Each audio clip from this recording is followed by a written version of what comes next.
we talked a Yeah. little bit about Pluto turning retrograde. Mhm. This is the final time Pluto turns retrograde before it dips into Capricorn in the fall. And then when it moves forward into Aquarius, it will be there for literal decades. So, um, who wants to jump us off on the Pluto retrograde? Yeah. Yeah, no, I think I am very excited for this to start and end as like an someone with early fixed sign placements and late cardinal sign placements.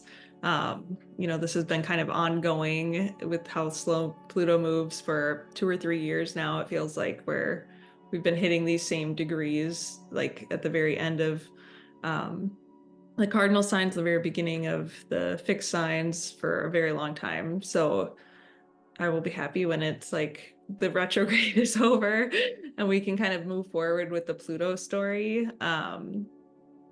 But yeah, I guess I don't know if I have a lot more to say than that. It's interesting that the moon is there in Aquarius when it's happening at the 29th degree.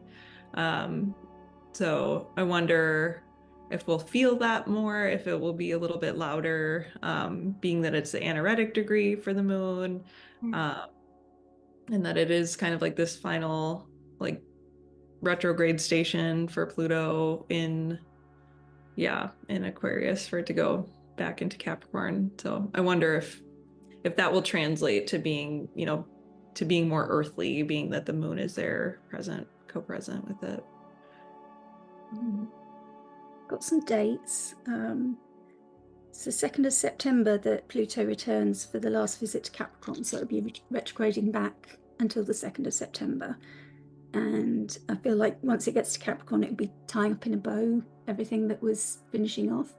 And I did make note last time it ingressed into Capricorn when it retrograded back, and things came up about Trump and the court cases and everything. But also in the UK here, there was issues with Boris Johnson and various institutions as well, like the BBC and the Royal Mail. There was various revelations and fallouts. So I've got a feeling that we could see those issues getting resolved.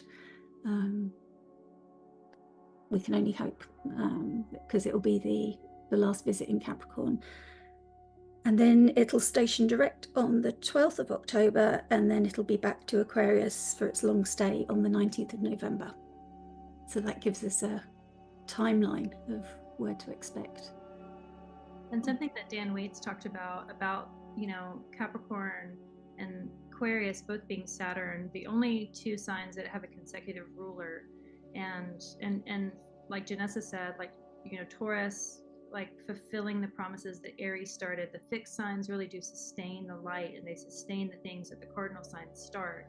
And so to think of Capricorn and Aquarius, the Pluto is a 38-year cycle between those two signs this time around.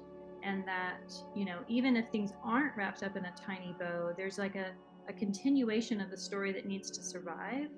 And tying in those two houses, that it may not be a radical shift. It's not like you're going from a Saturn sign to a Jupiter sign, or a Mars sign to a Venus sign. It's like Saturn to Saturn. So it's the other side of the coin of the story that was started in your Capricorn house is sustained and continued, and in a way that is transformative, because Pluto is a planet of transformation of big things, like Sonia was saying, like world leaders really having their story shift. So big things becoming small and small things becoming big. It sounds so vague to say that, but when you look at it in retrospect, and sometimes Pluto transits are easier to see in the rearview mirror because you need to see them in context. That a small thing, a small moment, a small engagement that you do ends up being this pivotal thing. I put a thing on my personal socials about, I had a work reunion, and I was sitting next to this guy that ultimately hired me to work for his company 20 years ago. And I was just marveling at, like, this one seemingly small decision to work at this grocery store led me on the trajectory of my career, and how small that moment seemed and at the time, but looking back on it, how it was important and so pivotal meaning that pivoting of the cardinal sign, that pivotal moment that led me down a path that I sustained for 20 years and I'm still sustaining it. So it's easier to look in the rearview mirror about those things.